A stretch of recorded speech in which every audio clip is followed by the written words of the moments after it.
சுகம் காணும் உத்திகள். ஒவ்வொரு ஞாயிற்றுக்கிழமையும் மதியம் 12:30 தொடக்கம் டாக்டர் லம்போதரன் இணைந்து சிறப்பிக்கும் இறையுடன் ஓர் உரையாடல். செல்வராசா தில்லையசோதா தம்பதிகளின் ஆதரவில் இந்த நிகழ்ச்சி இடம்பெறுகின்றது. இறையுடன் ஓர் உரையாடல்.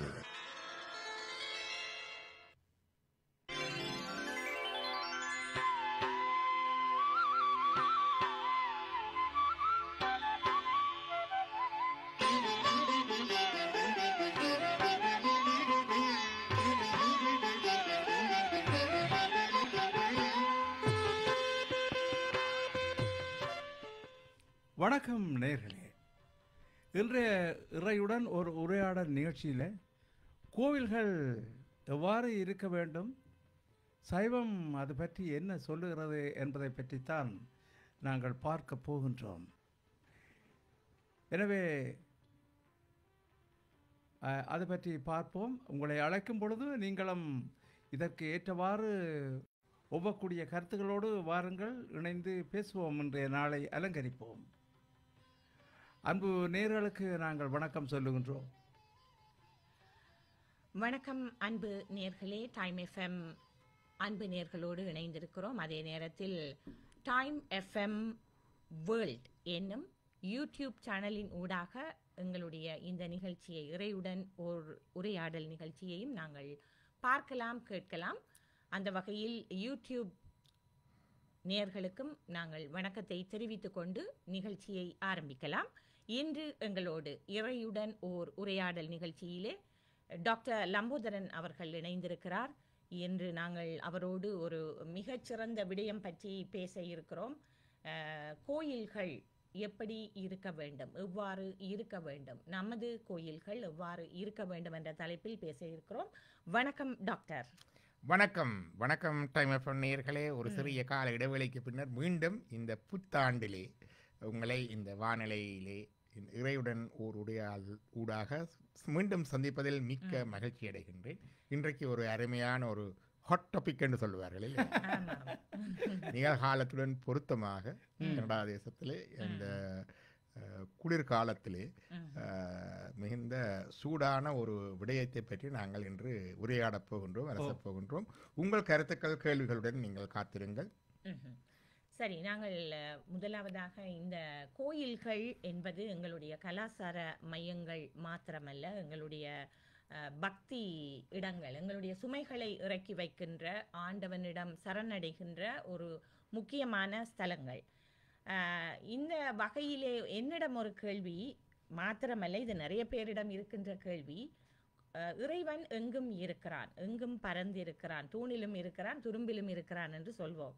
அப்படியானால் ஏன் கோயில்களுக்கு நாங்கள் செல்ல வேண்டும், ஏன் வழிபட வேண்டும், அங்கே ஏன் வழிபட வேண்டும்?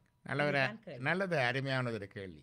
அதில் பாரம்பரியமான ஒரு விடை ஒன்று இருக்கின்றது. அதை சொல்லி போட்டு அறிவியல் ரீதியான விடைக்கும் செல்லலாம். நாங்கள் பாரம்பரியமான விடையிலே சொல்லுவார்கள், பசுவிலே உடல் எல்லாம் இருந்தாலும் மடியிலே தான் பால் வரும், அதுபோல இறைவன் எங்கும் இருந்தாலும் ஆலயத்திலே தான் என்னுடைய அருள் கிடைக்கும் என்று சொல்லுவார்கள்.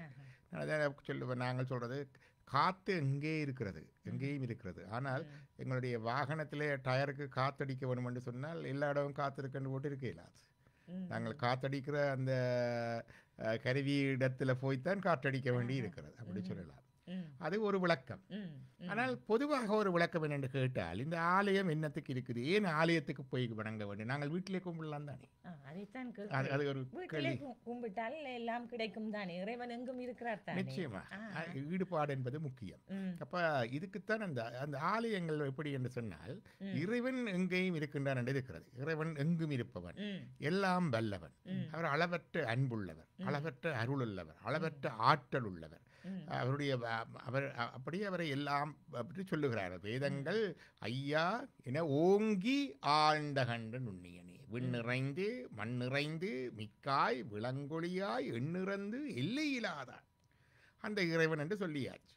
சரி, அப்போ அவருக்கும் எங்களுக்கும் இடையிலே ஒரு தொடர்பு இருக்கிறது.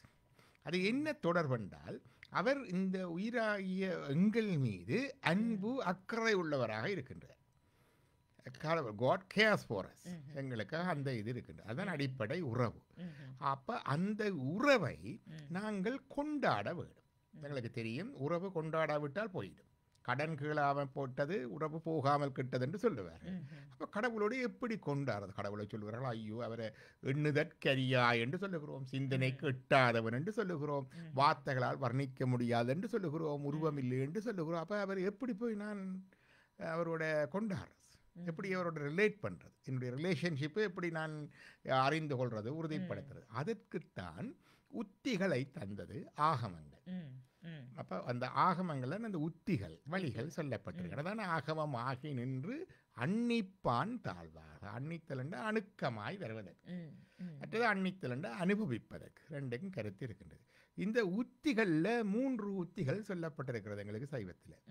ஒன்று இறைவனோட கொண்டாடுற வழி பூசை, 2வது ஹோமம், 3வது தியானம். தியானம் மிகச் சிறந்தது, ஆனால் எல்லாருக்கும் கடினம். அது மனத்தை ஒருமைப்படுத்தி வச்சிருக்க வேணும். மற்றது சிந்தனைகள் வேறு இடத்துல ஓடக்கூடாது. இல்லாவிட்டால் கண்ணை மூடிக்கொண்டிருந்து எல்லா யோசனையும் செய்து போட்டு தியானம் செய்து கொண்டு எழுப்பி விடுவோம். தியானத்தை பற்றி கேட்கணும். பகவத்கீதையிலே அர்ஜுனனுக்கு தியான யோகத்தை பற்றி கிருஷ்ணர் சொல்லுகின்றார்.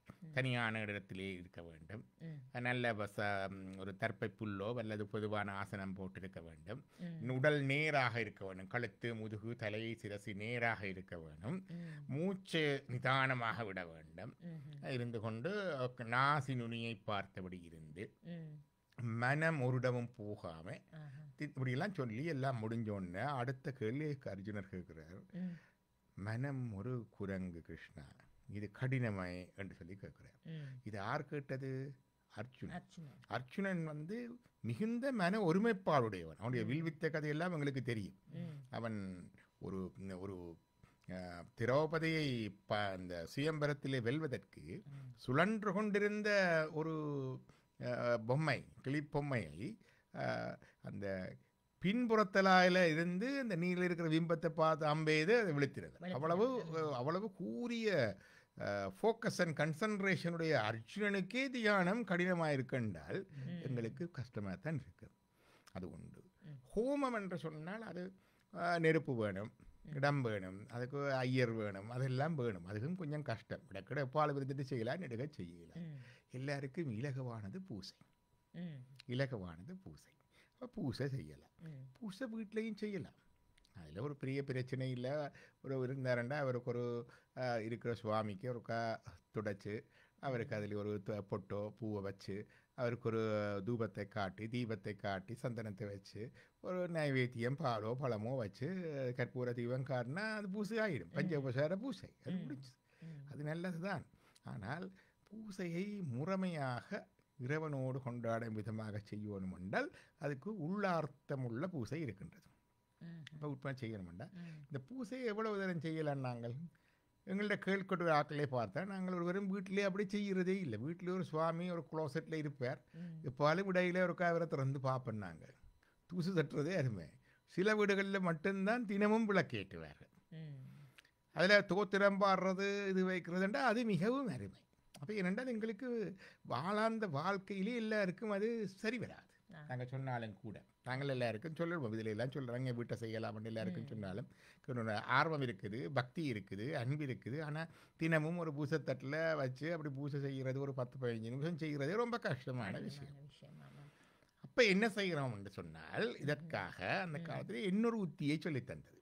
நாங்கள் வீட்டில் செய்கிற பூசை எங்களுக்காக செய்கிறது ஆன்மார்த்த பூசை.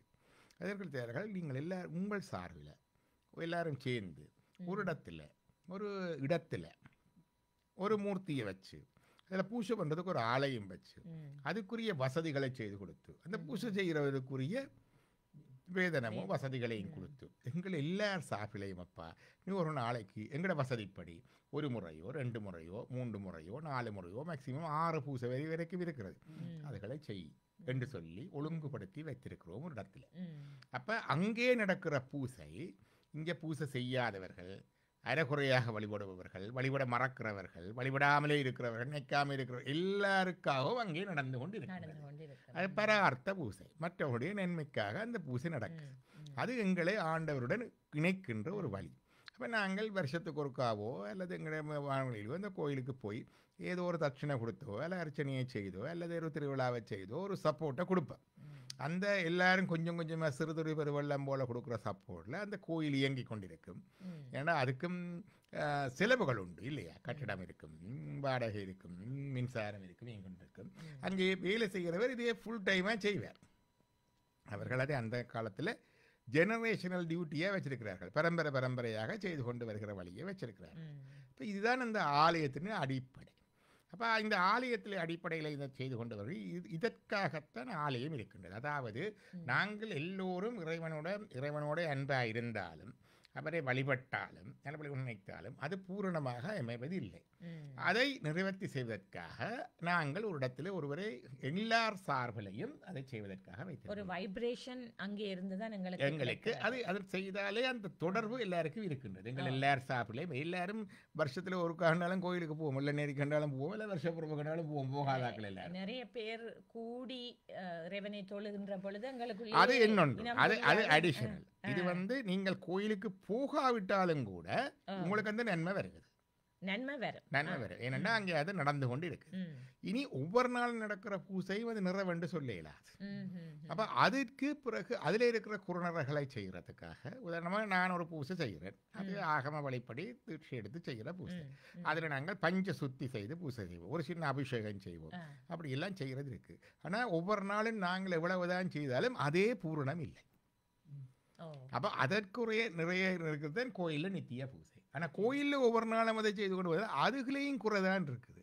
அதையில் இருக்கிற குறைகளை நிவர்த்தி செய்யறதுக்காக வருஷத்துக்கு ஒருக்கா திருவிழா, நைமித்திக பூசை, மிக பிரம்மாண்டமாக அபிஷேகங்கள், அலங்காரங்கள், அமுது, மற்றது ஆடம்பரமான வாத்தியம், கீதம், நடனம், நாட்டியம் எல்லாம் போட்டு வடிவாக செய்கிறது.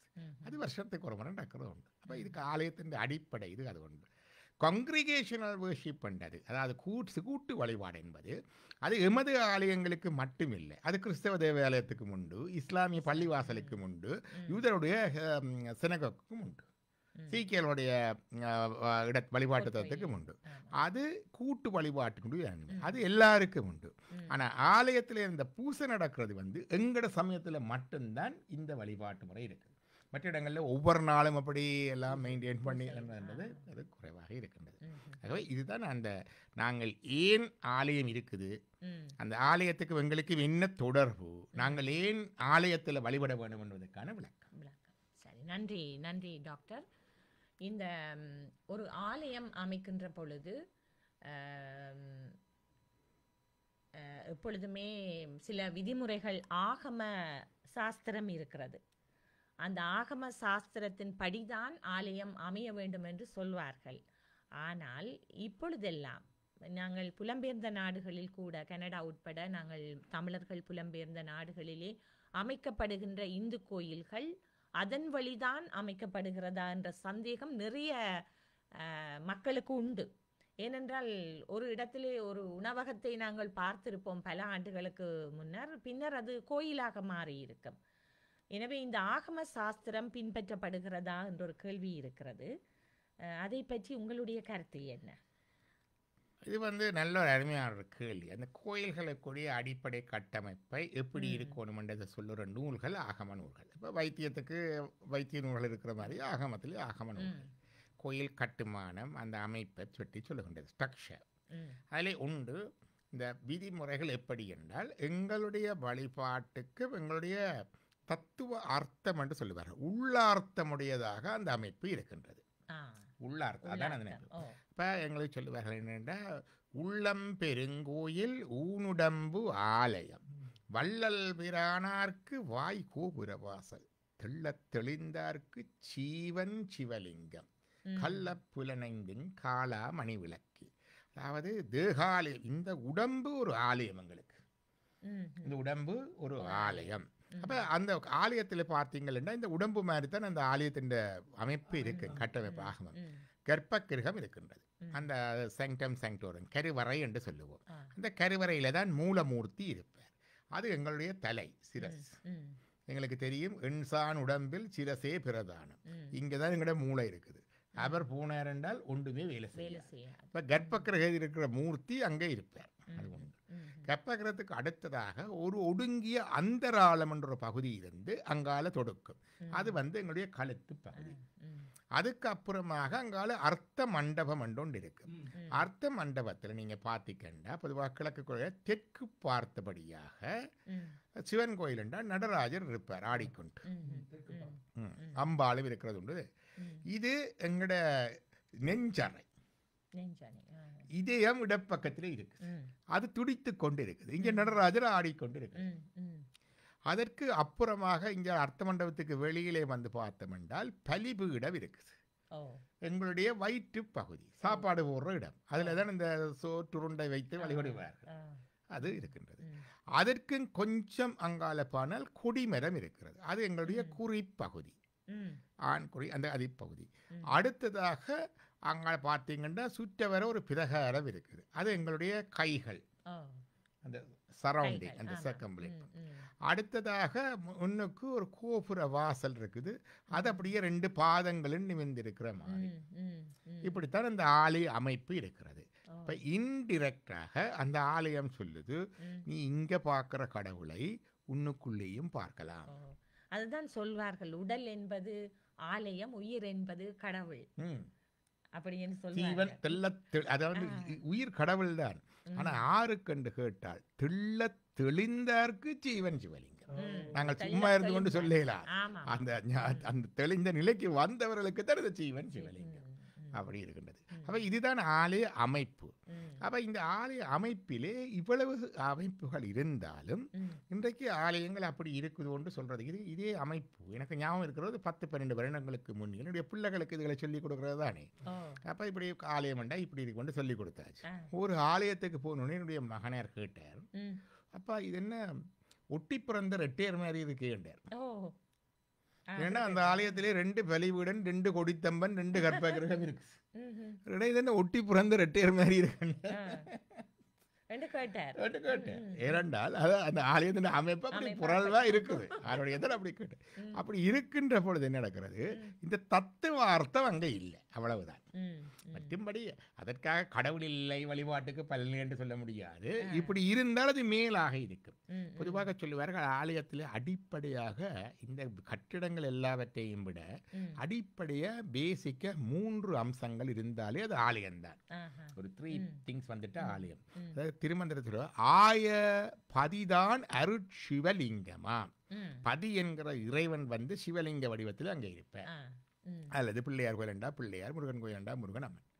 ஆய பசுதான் அடல் ஏறு என நிற்கும். முன்னாடி இருக்கிற நந்தி இருக்கு தானே, அந்த நந்தி அது பசு என்கிற உன்னுடைய ஆன்மா, சரிதானே. அது அங்க அந்த ஆன்மா அப்படி இறைவனை பார்த்து கொண்டு இருக்கு. அப்ப அது கருத்து கேட்டால் நீ உலகத்துக்கு பின்பக்கத்தை காட்டி கொண்டு இருக்கு. அப்ப நீ இறைவனிடம் போக வேணும் என்றால் உலகத்தை பின்தள்ளி இறைவனை பார்க்க வேணும், நோக்க வேணும் என்றதை குறிக்கும். அது 2வது. இந்த 2 அம்சமும் நீங்க பார்த்தீங்க என்றால் இந்தியாவில், வட இந்தியாவில் எல்லாத்திலையும் இருக்கும். ஆனால் 3வது அம்சம் சைவ கோயில்களில் தென்னகத்தில் இருக்கிறது. சொல்லுவார், ஆய பலிபீடம் ஆகு நல் பாசம். பாசம் என்பது இறைவனையும், பதி என்கிற இறையையும், பசு என்கிற உயிரையும் ஏதோ ஒன்று பிரிக்குது இல்லையா? அந்த பிரிக்கிறது ஒன்றுதான் அந்த பலிபீடம். ஏன் பலிபீடம் வச்சிருக்கிறோம் என்றால் அதுதான் பலியிடப்பட வேண்டிய பிராணி. இங்கேயும் அர்த்தம் பெறுது. ஆதி காலத்தில் மனுஷர் எப்படி வழிபட்டார்கள் என்றால் அப்படியே தனக்கு விருப்பமான கடவுளுக்கு உடனே ஒரு கோழியை அறுத்து, ஆட்டு அறுத்து கழிவிடுறது. அது இருந்தது. அவ பிறகு இது கிறிஸ்தவத்திலையும் நாங்கள் பார்க்கிறோம். பிறகு புதிய ஏற்பாடு வரைக்குள்ளதான் சொல்லுகிறார்கள், இல்லை எங்களுக்கு இயேசு கிறிஸ்து கடைசி பலியா வந்தார். அதே மாதிரி எங்களுக்கு அந்த வழிபாட்டு மரபிலிருந்து அடுத்த தத்துவார்த்தத்து வரைக்க நீ ஆடு கோழி எல்லாம் வெட்ட தேவையில்லை. நீ பலியிடப்பட வேண்டியது உன்னட்ட இருக்கிற அந்த கட்டுக்கள், பாச கட்டுக்கள், அதுகளைத்தான் வெளியிட வேண்டும். ஆகவே அந்த பலிபீடம் அங்கே இருக்குது. இந்த 3ம் வந்துட்டு தண்டா, அங்கே கருவறை ஒன்றும் வரையிலேன்னு. இந்த 3ம் வந்துட்டு தண்டா ஆய அரண்நிலை ஆய்ந்து கொள்வார்க்கு என்று இருக்குது. இவ்வளவு வந்துட்டா தி பேசிக் சைவ டெம்பிள் இஸ் தேர். அதுக்கு பிறகு கருவறை வாரது, அர்த்த மண்டபம் வாரது, விமானம் வாரது, கோபுரம் வாரது, கொடித்தம்பம் வாரது, சுற்றுப்பரிகாரம், அதெல்லாம் பிறகு அதுகள் வாரது. இப்போ அடிப்படை இந்த அம்சம்தான். அம்சம் ஆகவே தான். ஆனால் ஆலயங்கள் புதுக்க தொடங்கியக்குள்ளே இப்படி பெருசாக கற்பகிரகம் அதெல்லாம் யோசிக்கவே இல்லை. இந்த மூன்றும் இருந்தாலே அங்கே அந்த வழிபாட்டுக்குரிய இது வந்துடுது. அது மிச்சம் அதுக்குரியது தண்ட பாட்டில் அது வரும். ஆனால் இந்த அமைப்பு வந்து ஆகமைப்போடு சிறப்பாக இருந்தால் இந்த தத்துவார்த்தத்தை விளங்கக்கூடியதாக இருக்கும். ஆறு ஊரர் இங்கிருக்க அவ்வூர் திருநாள் என்று ஊரூர்கள் தோறும் உழலவி 2 பாட்டு இருக்கு. அதே மாதிரி எல்லா கோயில்களும் பரவாயில்லை, உள்ளுக்கு அவர் இருக்கிறார் என்பதை குறிப்பதுதான் அந்த ஆலயத்தின் அடுத்த இது. நீங்க அங்க போயிட்டு அது சொல்லுவார்கள், running is necessary to know running is not necessary. எல்லா இடத்துக்கும் போய் கும்பிட்டு வந்து கடைசியாக தேடின பூண்டு காலுக்குள்ள இருக்கு, அது இங்கே தான் இருக்கு என்றுதான் இந்த ஆலயத்தின் தத்துவம். நன்றி நன்றி. இனி அடுத்ததாக ஒன்று சரி, உணவகம் முந்தி இருந்தது. அதுல முந்தி என்ன இருந்ததை பற்றி பெருசா தேவையில்லை, எங்களுக்கு தெரிஞ்ச பார்த்தா தெரியும். பல ஆலயங்கள் இப்ப இருக்கிற ஆலயங்கள் முந்தி மயானம் இருந்த இடம். திருக்கச்சி ஏகம்பம் இது வந்து காஞ்சிபுரத்து ஏகாம்பரேஸ்வரர் கோயில், அங்க வந்து கச்சி மயானம் முந்தி. திருவாலங்காடு மயானம், திருக்கடவூர் மயானம். இப்ப மயானத்திலேயே ஆலயம் வருகிறது. பல ஆலயங்களில் இருக்கிற சிவலிங்கங்கள் வந்து பெரிய ஞானிகளுடைய சமாதி, அவர்கள் உடல் புதைத்த இடம் அப்படியும் இருக்கின்றது. அதனால நாங்கள் நினைக்கிற வரை அது அசுத்தம் இது அசுத்தம் இல்லை, இந்த இடத்திலேயும் இறைவன் இருக்கிறார். அந்த இடத்துல நீங்கள் இதுல இறைவன் இருக்கிறான் என்று நினைச்சிட்டால் சரி, அவ்வளவுதான், அங்கே அது வந்துடுவார். ஆனால் இந்த அமைப்புகள் இருக்கிற பொழுது அதனுடைய தத்துவ விளக்கத்தை மேலும் மெருகூட்டுவதாகவும் அடுத்த படிக்கங்களை அப்படி காட்டி கொண்டு போவதாகவும் இருக்கின்றது. இது இல்லாட்டிக்கு அடுத்த படிக்க இன்னொரு சொல்லி விளங்கப்படுத்தினா தான் போயிடும். இருந்தால் கொஞ்சம் காலம் 10 வருஷம் 5 வருஷம் 20 வருஷம் போய் கொண்டிருந்தால் அது போனோடனே அவருக்கு ஒரு தோண்டு விளங்க தொடங்கும், இது கங்காலி ஒன்று இருக்கின்றது என்பது புரிய தொடங்கும். அதற்காகத்தான் இந்த ஆலய அமைப்புகள் ஆகம வழிபாட்டில் சொல்லப்பட்ட முறை. நன்றி நன்றி டாக்டர்.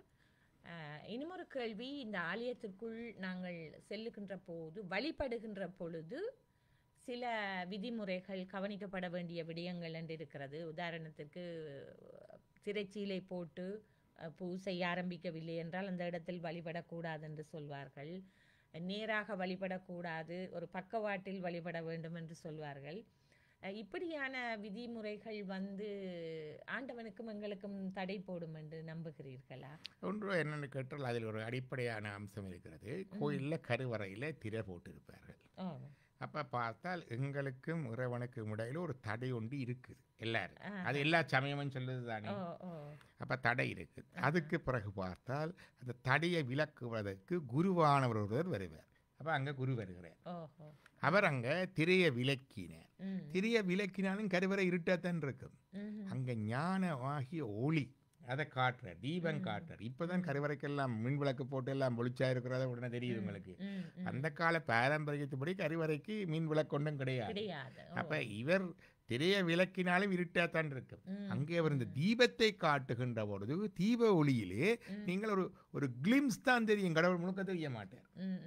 ஏன்னா கடவுளை முழுமையாக ஒருவரும் அறியவோ அடையவோ முடியும். அப்ப அதை அந்த தத்துவார்த்தத்துக்கு தான் இந்த திரை, அந்த குருவானவர், பிறகு அவர் காட்டுற தீபம்.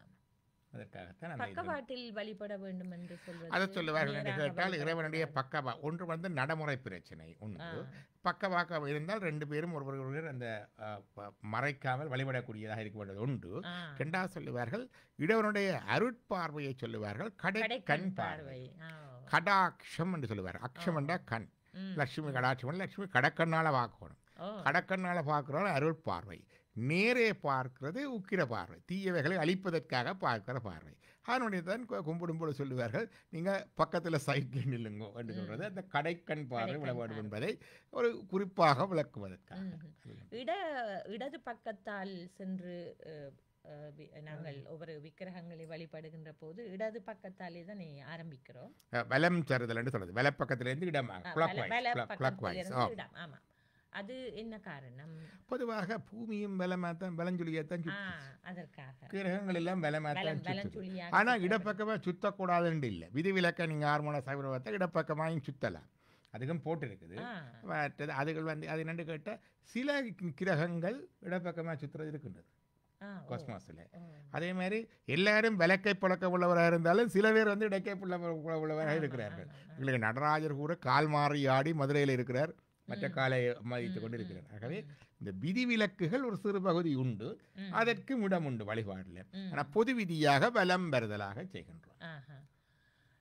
மற்றது இது இந்த கேள்வி இப்போ நான் ஒரு இடத்திலே படித்தேன். இப்போ பெண்கள் மாதவிடாய் ஏற்படும் காலத்திலே வந்து ஆலயத்திற்குள் செல்லக்கூடாது என்று. ஆனால் உண்மையிலேயே பழைய காலங்களிலே கோயில்கள் நடுக்காட்டிற்குள் அமைந்திருக்குமாம். அப்போ அந்த பெண்கள் அந்த வாடையோடு செல்கின்ற பொழுது மிருகங்கள் அவர்களை தாக்குவதற்கு சாத்தியக்கூறுகள் இருப்பதனால்தான் அந்த தடையை போட்டார்கள். அந்த நாட்களில் கோயிலுக்கு வராதீர்கள், உங்களுக்கு அது ஆபத்து என்பதற்காகத்தான் அந்த தடையை போட்டார்கள். ஆனால் அது இன்னும் அந்த விடயம் கடைபிடிப்பதற்கு இதற்காக என்று சொல்ல முடியாது. உண்மையாக அந்த பெண்கள் பூசை செய்யக்கூடாது என்பது பிற்காலத்தில் தான் வந்தது. எங்களுடைய 63 நாயன்மார்கள் காலத்தில் பெண்கள் கருவறை வரைக்கும் போயிருக்கிறார்கள், பூசை செய்திருக்கிறார்கள். எங்களுக்கு குங்கிலிய கலிய நாயனார் என்ற ஒரு நாயனார் இருந்தார். அவருடைய வரலாற்றில் வெறும் ஒரு ஜக்ஷப்பன் இரவிலே பூட்டியிருந்த கோயிலில் போய் பூசை செய்திருக்கிறார். அவ பூசை அந்த சிவலிங்கம் முன்னால சரிஞ்சிட்டு அவ நோக்கி. அப்போ அடுத்த நாள் அதை நிமித்தறதுக்காக எல்லாரும் ட்ரை பண்ணாங்க. அப்போ பெண் வந்து கருவறைக்கு போய் பூசை செய்த வரலாறு 63 நாயனார் வரலாறு இருக்குது. திருநீல நக்க நாயனார் ஒருவர் இருந்தார், சம்பந்தனுடைய சமகாலத்தவர். அவரும் மனைவியாரும் கோயிலுக்கு போய் கருவறைக்கு வரைக்கும் போய் 2 பேரும் கும்பிட்டு இருக்கணும். கும்பிடைக்குள்ள அந்த பூசை ஒன்று கேட்க ஒரு சிலந்தி ஒன்று அதில் விழுந்துட்டு. அவள் உடனே ஒரு தாய்தானி உடனே பக்கண்டு அவள் அந்த ரிஃப்ளெக்ஸாக உடனே கண்டு ஊதி விட்டுட்டான். உண்மையாச்சு வலிங்கத்துக்கு எச்சில் வரக்க ஊதப்படாத அபச்சாரம் ஒரு கூவம் வந்துட்டு. அன்றிரவு அவருடைய கனவிலே சிவன் வந்து காட்டினார். அப்போ ஊதின பக்கம் மட்டும் சிவலிங்கம் செம்மையாக இருக்க, மற்ற பக்கம் எல்லாம் அப்படியே பொம்மையாக கொப்பளித்திருந்ததை பார்த்தார். அவருக்கு மனைவியினுடைய விளக்கம் புரிந்தது. ஆகவே பெண்கள் போய் வழிபட்டு இருக்கிறார்கள். அது பிற்காலத்திலே அந்த ஒரு ஆணாதிக்கம் கூடிய காலத்திலே இந்த தடைகள் வந்திருக்க வேண்டும்.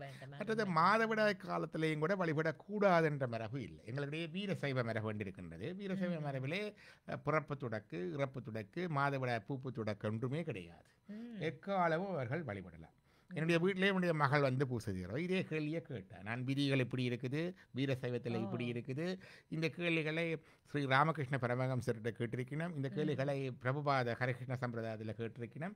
ஹரிகிருஷ்ண பிரபுபாத சொன்னார், பெண்கள் மாதவிழா காலத்தில் நீங்கள் பூஜை பண்ண தேவையில்லை, அவுட் ஆஃப் ஆல்ட் பூசை தட்டுக்குரிய காரியங்கள்ல இருந்து நின்று நீங்கள் விலகி நின்று கும்பிடலாம் என்று சொன்னார். ராமகிருஷ்ணன் சொன்னார், உனக்கு மனசுக்கு பொருத்தமாக இருந்தால் நீ கும்பிடு சொன்னார். மற்ற வீரசைவ மரபில் அந்த துடக்கி இல்லை, ஆகவ மரபில் அது துடக்கண்டு போட்டு இருக்குது. இதுல உனக்கு என்ன படுகிறதோ அதன்படி செய்யலாம். அதான் நம்ம சொன்னோம். ஆனால் பிற்காலத்தில் பிறகு ரிவ்யூ பண்ணி போட்டு சொன்ன மறுமொழி என்னென்று கேட்டால், தொடர்ந்து ஒவ்வொரு நாளும் பூசை செய்தாலும் ஒரு சில நாள்கள் ஒரு விடுப்பு இல்லாவிட்டால், விடுமுறை இல்லாவிட்டால் அது வந்து சலிப்பு தட்டுவதாக வந்துவிடும். ஒரு சோர்வு நுடர்ந்து செய்து கொண்டு வந்தார். அப்போ அந்த காலத்திலேயே அதற்குத்தான் இந்த துடக்கு ஆண்களுக்கு என்று இருக்குது. நீங்கள் ஒரு செத்த விடணுன்னா உங்களுக்கு ஒரு துடக்கு வந்துடும், என்னோட குழந்தை பிறந்தோன்னு தொடக்கு வந்துடும், அதெல்லாம் இருக்குது. அப்போ அந்த நேரங்களில் நீங்கள் பூசை செய்ய மாட்டீர்கள். அப்போ உங்களுக்கு அது ஒரு விடுமுறை காலம், செய்ய ஆர்வத்தோடு. பெண்களுக்கு இதே மாதிரியாக மாசத்துல 5 நாள் செய்யாது என்றால் அது அவர்களுக்கு ஒரு உற்சாகத்தை, ஒரு ஓய்வை கொடுக்கின்றதாகவும் இருக்கின்றதாக நாங்கள் எடுத்துக்கொள்ளலாம். மற்றபடி கட்டாயமாக அப்படி என்று இல்லை. ஆனால் ஆகம விதிகளே அப்படி இருக்குது. ஆனால் விதி விலக்குகளும் நிறைய இருக்கிறது. சரி, நன்றி டாக்டர். மற்றது இன்னும் ஒரு கேள்வி. இது சைவ ஆலயங்களுக்கு என்று அல்ல, இது எல்லா ஆலயங்களிலும் இடம்பெறுகின்ற விடயம் என்றாலும் ஆலயங்கள் வர வர வியாபார ஸ்தலங்களாக மாறுகிறது என்ற ஒரு குற்றச்சாட்டு இருக்கிறது. ஒரு திருவிழா நடைபெற்றால் உள்ளேயும் வியாபாரம்தான், வெளியேயும் வியாபாரம்தான் என்று சொல்வார்கள். ஏனென்றால் மக்கள் ஒன்று கூடுகின்ற இடம் என்பதனால் தங்களுடைய வியாபார பொருட்களை விற்பதற்கு இலகுவாக இருக்கும் என்பது ஒரு விடயம். அடுத்த விடயம், உள்ளே நடப்பது அவர்கள் கோயிலுக்குரிய காணிக்கை என்று சொன்னாலும் பணம் படைத்தவர்களை விஐபி டிக்கெட் கொடுத்து முன்னே விடுவது, அப்படி ஒரு குற்றச்சாட்டு இந்தியாவில் அந்த குற்றச்சாட்டு நிறைய இருக்கிறது. அவர்கள் முன்னிலைக்கு விடுவார். அப்போ ஏழைகளுக்கு கடவுள் இல்லையா என்ற ஒரு கேள்வி வரும். அவர்கள் விஐபி டிக்கெட் 100 ரூபாயை கொடுத்து விஐபி டிக்கெட்டை பெற்றுக்கொள்வார்கள். அந்த 100% இல்லாத ஒருவர் என்ன செய்வது இறைவனை தரிசிப்பதற்கென்ற ஒரு கேள்வி இருக்கிறது. அது ஒரு பிரச்சனை. கோயில் நிர்வாகங்களுக்கிடையே ஒற்றுமையின்மை நிறைய காணப்படுகிறது. அது எல்லா நாடுகளிலும் இருக்கிறது. அவர்களுக்குள்ளே போட்டி, அவர்களுக்குள்ளே பொறாமை, சண்டை, இப்படியான விடயங்கள் இறைவனுக்கு உகந்ததா என்பதுதான் என்னுடைய கேள்வி. முதலாவது இந்த மரபுகளை பார்க்க வேண்டும் நாங்கள். முதலாவதாக இந்த கோயிலில் அர்ச்சனை என்று செய்வார்கள் உண்டு. அந்த அர்ச்சனை செய்கிற மரபு ஆகம நூல்களில் கிடையாது. அர்ச்சனை செய்வார். யார் செய்வார்? அந்த அர்ச்சகர், அந்த குருவானவர். குருவன்னு சொல்கிறதில்ல, அப்புறம் புரோகிதர் என்று தான் சொல்கிறது. குருவானவர் புரோகிதர் அல்ல அர்ச்சகர். அவர் அர்ச்சகர் என்ன செய்வார்? அந்த பூஜை பண்ணும் பொழுது சுவாமிக்கு சில தோத்திரங்கள் நாமங்களை சொல்லி வழிபடுவார். அதுதான் அர்ச்சனை. திருமுறையில் சொல்லியிருக்கு அர்ச்சனை பாட்டே ஆகும் என்று சொல்லியிருக்கு. இப்போ நாங்கள் தோத்திரங்களில் தமிழில் பாடினா அது அர்ச்சனை. அவர் நாமாவளியாக பொதுவாக நாமாவளி என்ற ஆவலி என்ற வரிசை, தீபாவளி என்ற தீப வரிசை எங்களுக்கு தெரியும். நாமாவளி என்ற நாம வரிசை. ஓம் ஸ்கந்தாய நமக, ஓம் குகாய நமக, ஓம் சண்முகாய நமகன்ற அப்படியே பேர்களை சொல்லி சொல்லி கும்பிட்றது. அதில் 10 நாமம் சொல்லுவினம், 16 நாமம் சொல்லுவினம், அப்படி 36 சொல்லுவினம், 50 108 சொல்கிறது இருக்குது. 108 சொன்னால் அது அஷ்டோத்திர சதநாமாவளி. 1000 சொன்னால் சகஸ்டநாமம். இப்படி இருக்கின்றது. அப்போ சில பேர் அப்படி அந்த அர்ச்சனையை அது அவருடைய நேரம் வசதி இந்த பொறுத்து ஏதோ மினிமலாக செய்வார் உண்டு. நீங்கள் பார்த்தீங்கன்னா பிள்ளையாருக்கு போனால் இல்லை கோவிந்தாய நமக, சுமுகாய நமக என்று போட்டு அப்படியே என்னுடைய பேரும் லம்போதராய நமக என்று சொல்லி ஓடுவிடும். ஒரு 10 பேர் 12 16 பேர் போட்டு அப்படி பூசி போட்டுட்டு போகிறது. இது அதோட.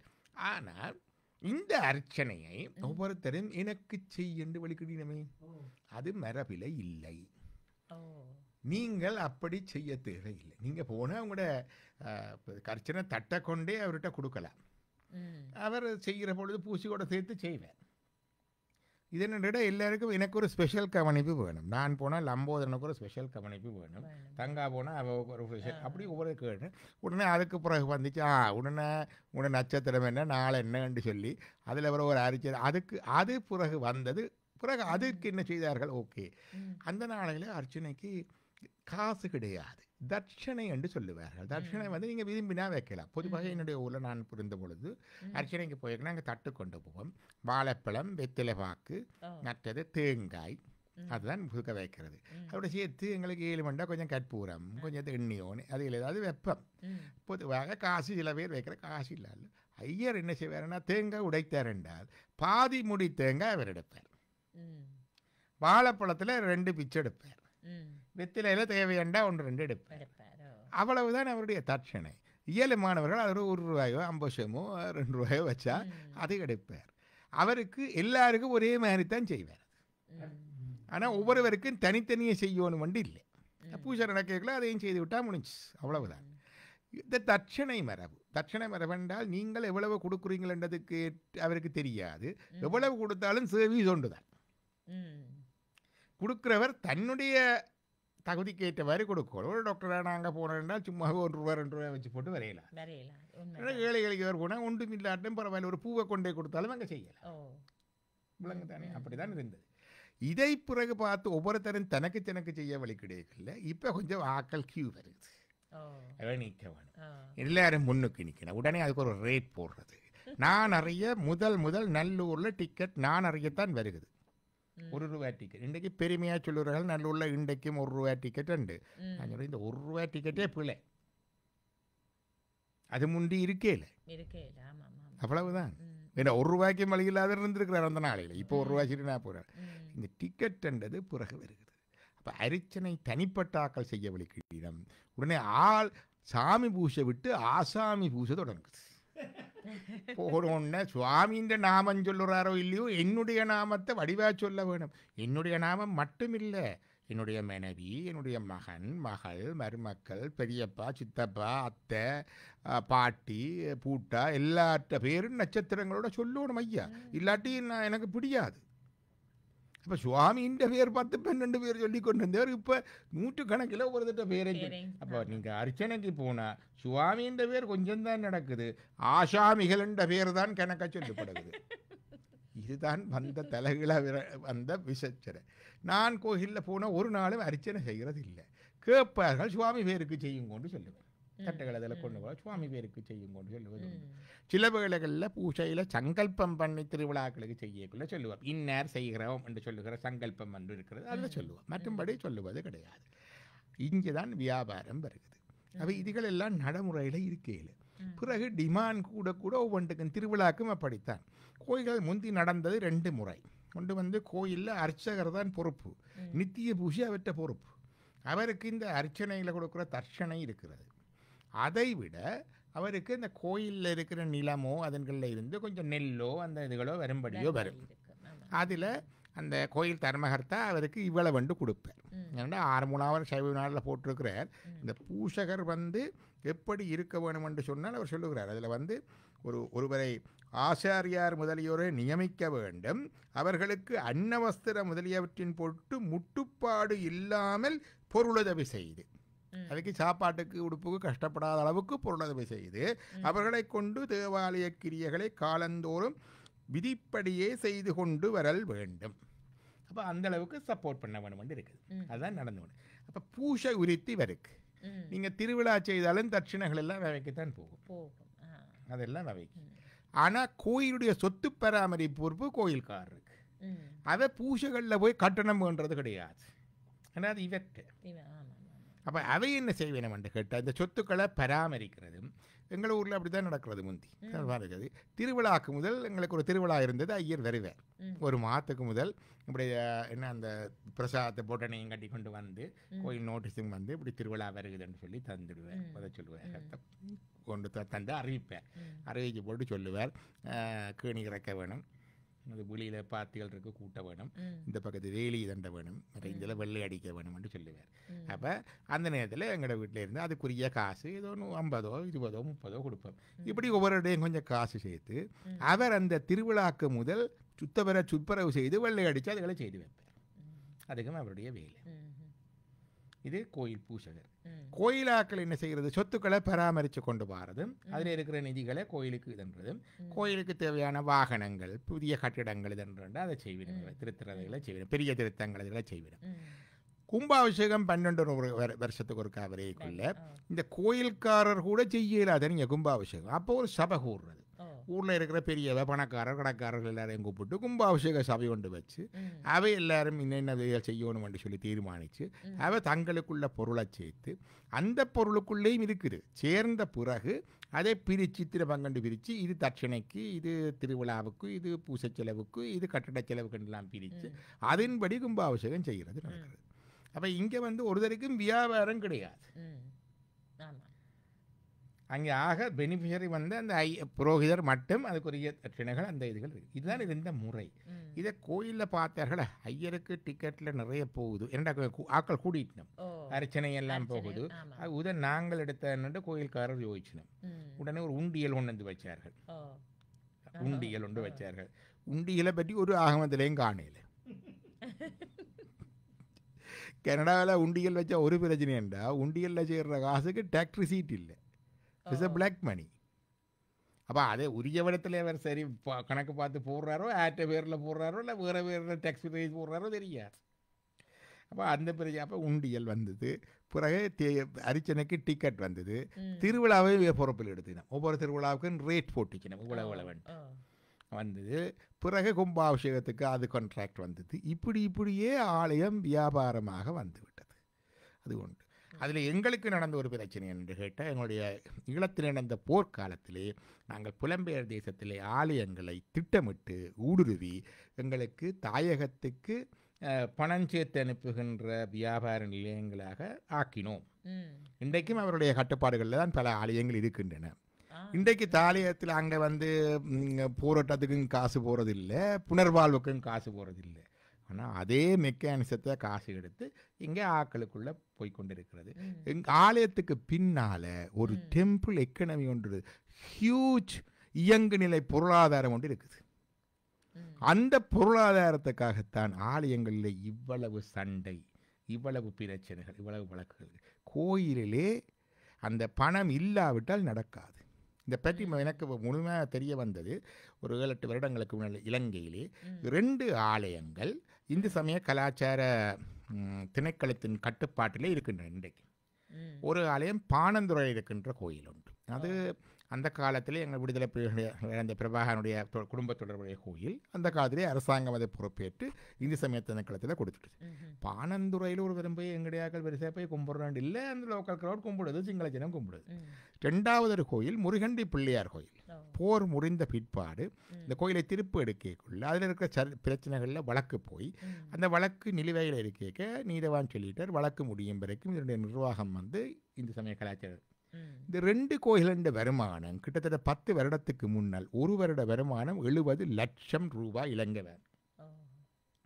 அந்த ஆண்டு பல ஆலயங்கள் புனருத்தாரணம் செய்யப்பட்டு கொண்டிருந்ததானே அவர்களுக்கு பிரித்து கொடுத்தார்கள். ஒவ்வொரு ஆலயத்துக்கு உழவு இந்த இதுகளை கொடுத்தார்கள். கன்னடங்கள் அழிந்த ஆலயங்களே கொடுத்தார்கள். இந்த பேரூர் தெரியாத இந்த சிறு ஆலயங்களுக்கே ஒரு வருடத்துக்கு 70 லட்சம் என்றால் யோசித்து பாருங்கள். நம்ம ஊரில் இருக்கிறதுக்கு முன்னால் இருக்கிற கோயிலில் இருந்து பெரிய கோயில்கள் எவ்வளவு பின்னால் அந்த இயங்கு நிலை பொருளாதாரம் இருக்குண்டு அதை நோக்கித்தான் இந்த இவ்வளவு சச்சரவு இவ்வளவு சண்டை. பொதுவாக அதிகார போட்டி மட்டுமல்ல அதுக்கு பின்னால். இப்போ நேரடியாக கோயிலிருந்து பணம் எடுக்கிறது உண்டு.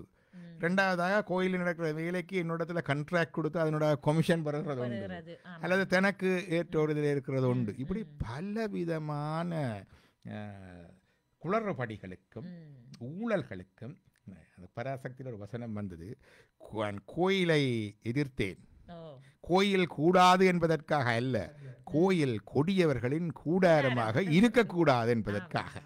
இப்போ ஆறுமுகனாவில் இருந்த கோயிலை பற்றி அழகாக சொல்லுகிறார், எப்படி இருக்கணும் என்று சொல்லுவார். இது பாலபாடத்தில் இருக்குது. தேவாலயம் என்ற கட்டத்தில் சொல்லுவார், தேவாலயம் தோறும் வித்தியாசாலை ஸ்தாபித்து அதிலே பிள்ளைகளுக்கு கருவி நூல்களையும் வேதமாகமான நூல்களையும் கிரமப்படியே கற்பித்தல் வேண்டும். கருவி நூல்கள் என்றால் எங்களோட உலகியல் கல்வி. அப்போ எங்களுக்கு தெரியும் எத்தனையோ சர்ச்சஸ் எல்லாம் பள்ளிக்கூடம் தொடங்கினது, மிஷனரி ஸ்கூல் எல்லாம் இருந்தது. எங்கே என்னென்ன கோயில் பள்ளிக்கூடம் தொடங்கினு பார்க்குறோமோ விலை குறைவு. இன்றைக்கு இருக்கு இந்தியாவில் சில பெரிய என்ன திருப்பதி தேவஸ்தானத்துக்கு எல்லாம் பல்கலைக்கழகம் எல்லாம் இருக்கிறது, ஆனால் மற்றபடி விலை குறைவு. அப்போ சொல்கிறார், ஆலயங்கள் வித்தியாசால சாபித்து அதில் வேதாகம கல்விப்பட்டுள்ள கருவி நூல்கள் என்ற இண்டஸ்ட்ரியல் அண்ட் தொழிற்கல்விகள் டெக்னாலஜி அதெல்லாம் கொடுக்க வேண்டும். கற்ற பிள்ளைகளை பரீட்சித்து அவர்களுள்ளே அதிசமர்த்தர்களாயும் நல்லொழுக்கவும் பக்தி உள்ளவர்களையே தேவாலயத்துக்கு ஆச்சாரியார் முதலாயினோராக நிர்வாகசர் அதெல்லாம் அதில் படிச்சாக்கள்லாம் வர வேணும், நியோகித்தல் வேண்டும். அவர்களுக்கு அன்னவஸ்திரம் முதலியவற்றை பொருட்டு முட்டுப்பாடு இல்லாமல் பொருளது செய்து கொண்டு அவர்களை கொண்டு தேவாலய கிரியைகளை காலந்தோறும் தவறாமல் விதிப்படியே செய்து கொண்டு வரல் வேண்டும். அவர்கள் தங்களுக்குரிய நல்லொழுக்கத்திலும் தேவாலய கிரியைகளிலும் வலுவினார்களாயின் அவர்களை கண்டித்து திருத்தல் வேண்டும். திருத்த முறாதவர்களை நீக்கிவிடல் வேண்டும். கடவுளுடைய குணமவைகளையும் புண்ணிய பாவங்களையும் அப்புண்ணிய பாவங்களின் பயனாகிய சுகதுக்கங்களையும் கடவுளை வழிபடும் முறைமையையும் அவ்வழிபாட்டினால் பெறப்படும் முத்தி இன்பத்தையும் அறியும் அறிவு இல்லாத போது தேவாலயத்தினாலே சனங்களுக்கு சிறிதும் பயனில்லை. No use. இவ்வறிவில்லாதவர்கள் தேவாலய சேவை செய்ய புகினும் குளிக்க போய் சேறு பூசிக்கொள்வோர் போல பாவத்தையே சம்பாதித்துக் கொள்வார்கள். ஆதலினாலே நல்லொழுக்கமும் பக்தியும் சமய சாத்திர உணர்ச்சியுடைய பெரியோர்களை சமய போதர்களாக நியமித்து தேவாலயத்திலே காலந்தோறும் ஜனங்களுக்கு சமய நிறைய போதித்தல் வேண்டும். ஒரு கோயிலே இப்போ இல்லை. ஜனங்களுக்கு பர்த்தி வளர்ந்து ஓங்கும் பொருட்டு தேவாலயமெங்கும் வேத ஒலியும் தமிழ் வேத ஒலியும், தமிழ் வேதம் தேவார திருமுறைகள் தலைத்தோங்கும்படி செய்வல் வேண்டும். சைவர்களுக்கு தமிழ் வேதம் தேவார திருவாசகங்கள், வைஷ்ணவருக்கு தமிழ் வேதம் 4000 திவ்ய பிரபந்தம். சைவ மரபில் பிறந்தவரே ஆயினும் தேவார திருவாசகங்களை ஓதாதவர் சைவராகார். வைஷ்ணவ மரபில் பிறந்தவரே ஆயினும் 4000 பிரபந்தத்தை ஓதாதவர் வைஷ்ணவராக மாட்டார். ஈஸ்வர பக்தி வளர்தற்கு ஏதுவாகிய வாக்குகளும் செயல்களுமே அன்றி மற்ற வாக்குகளும் செயல்களும் தேவாலயத்திலே சிறிதும் நிகழாவண்ணம் சாவதானமாக பாதுகாத்தல் வேண்டும். நல்லொழுக்கமும் பக்தியும் ஆகம உணர்ச்சியுடைய பெரியோர்கள் கோயில் அதிகாரிகளாய் இருப்பார்களாயின் அவர்கள் பழிபாவங்களுக்கு பயந்து தேவாலயத்தை சிரத்தையோடு விதிப்படி நடாத்தி சமய பக்தியை வளர்ப்பார்கள். இந்த இயல்பு இல்லாதவர்கள் நாங்கள் இப்போ பார்க்குறோம், இல்லாதவர் கோயில் அதிகாரிகள் இருப்பார்களாயின் அவர்கள் தேவ திரவியங்களை, கோயில் திரவியங்களை, பொருள்களை பெரும்பான்மையும் டம்பத்தின் பொருட்டும், தங்கள் குடும்ப பாதுகாப்பின் பொருட்டும், பொது பெண்களின் பொருட்டும், வழக்கின் பொருட்டும், அதிகாரிகளை உபசரித்த பொருட்டும், பார்க்கிறோம், அதிகாரிகளை உபசரித்த பொருட்டும், அவர்களுக்கு கொடுக்கும் பரிதானத்தின் பொருட்டுமே செலவு செய்வார்கள். தேவாலயத்தை ஈஸ்வரவர்த்தி வளர்வதற்கு சிறிதும் இடமாக்காது காமம், குரோதம், மதம், மாச்சரியம், சண்டை, கொலை முதலியவை வளர்வதற்கு இடமாக்கி விடுவார்கள். நாங்கள் அதுக்கும் பார்க்குறோம் கனடா கோயில்கள் இல்லையா? கொலை இருக்குது, களவு இருக்குது, சண்டை இருக்குது, வழக்கு இருக்குது. அவர்கள் தேவத்திரவியத்தை சிறுபான்மை தேவாலய கிரியைகளில் செலவு செய்யினும் அக்கிரியைகள் இவை என்பதும் அவை செய்வதற்கு யோக்கியவர் இவர் என்பதும் அவர்களை செய்யும் முறைமை இது என்பதும் அவ்வுறமைப்படி செய்யாது ஒளியின் விளையும் கேடு இது என்பதும் அறியும் அறிவு இல்லாமையினாலே அவைகளை கிரமப்படி செய்விக்க மாட்டார்கள். ஆகையாலே அச்செலவினால் சிறிதும் பயனே இல்லை. ஆதலினாலே தேவாலயங்களை நல்லொழுக்கமும் பக்தியும் ஆகம உணர்ச்சியுமுடைய பெரியோரிடத்தையே ஒப்பித்தல் வேண்டும். என்னென்னு சொல்கிறார், கோயில் அதிகாரிகள் தங்களுக்குரிய கடமையிலே தவறினார்களாயின் அரசன் அவர்களை தண்டித்து நீக்கிவிடல் வேண்டும். அரசாங்கம் அரசன் அப்படி செய்யாவிடத்து உலகத்தார் பலரும் ஒற்றுணர்வர்களாய் திரண்டு அரசனுக்கு, இங்கே அரசனை இங்கே அரசாங்கத்துக்கு விண்ணப்பம் செய்து அதிகாரிகளை நீக்க முயலுதல் வேண்டும். இவ்வளவும் 6 சொல்லி வச்சிருக்கிறேன். அப்போ அவர் அன்றைக்கு சொல்லி இன்றைக்கு 180 வருஷத்துக்கு மேலே ஆகுது. இன்றைக்கும் எங்களுக்கு பொருந்தக்கூடியதாக இருக்கிறது. அதனால எந்த அளவுக்கு அது சாத்தியப்படுகிறது இல்லை, இது சரியானது என்பதை சொல்லுகிறது. விதை போடுறதான வேலை சொல்றது, இது மக்கள் தீர்மானிக்கட்டும். ஏனென்றால் இவ்விதமான கோயில்களால் சிறிதும் பயனில்லை என்று கூட அவர் சொல்லியிருக்கின்றார். நாங்கள் வீணே அது குளிக்க போய் சேறு பூசிக்கொள்வது போல செய்யாமல் அதை முறைப்படி செய்விக்க வேண்டும். முதலாவதாக எங்களை பொறுத்தவரையில் தெரிந்தோணும் என்றால், முதலாவதாக ஆலயங்களில் போனால் இந்த அர்ச்சனை செய்கின்றோம் என்ற பேருக்கு மனைவி இப்படியெல்லாம் கூட்டு அர்ச்சனை நீங்கள் அர்ச்சனை செய்தால் தான் கடவுளுக்கு கேட்கும் வேண்டி இல்லை இல்லையா? அதனால் நீங்கள் போய் வழிபட்டு வந்தாலே போதும். தேவார திருவாசகங்களை பாடி சுற்றி வந்தாலே போதும். அவ்வளவுவே மிகப்பெரிய விஷயம். நாங்கள்லாம் அந்த போட்டி போட்டு 100 பேர் உள்ளுக்கு கோயிலுக்கு அர்ச்சனை செய்ய போகிறோம்னா டிக்கெட் வந்துடும். அப்புறம் அதில் முன்னுக்கு நான் போகணும்னா அதில் அப்புறம் ஏற்றத்தால் 100 ரூபா போட்டால் முன்னுக்கு போகலாம் அப்படி கண்டது வந்துடும். அதில் நாங்களும் அதில் பங்கேற்காமல் இருந்து கொள்ள வேண்டும். அதான் அங்கே முக்கியமானது ஒன்று. சரி, இறைவனை வழிபடுகின்ற விதிமுறைகள் ஆகமங்களில் சொல்லப்படாத விடயங்களை நாங்கள் தான் உருவாக்கி இருக்கிறோம். எனவே அதுதான் சில வேளைகளிலே விமர்சனத்திற்குள்ளாக வேண்டிய ஒரு நிலை காணப்படுகிறது. நிறைய விளக்கங்களை நாங்கள் கேட்டிருக்கிறோம். இனி நாங்கள் நேயர்களுடைய கேள்விகள், சந்தேகங்கள், வினாக்களுடன் நாங்கள் சந்திக்கலாம். நன்றி டாக்டர். நிறைய சந்தேகங்களை தீர்த்திருக்கிறோம். மிக முக்கியமாக மக்களிடையே காணப்படுகின்ற கேள்விகளுக்கு விடை தந்திருக்கிறீர்கள். நன்றி. நன்றி. இனி மக்களுடைய கேள்விகளையும் கருத்துக்களையும் பார்ப்போம். நன்றி. நன்றி டாக்டர். நன்றி. வணக்கம்.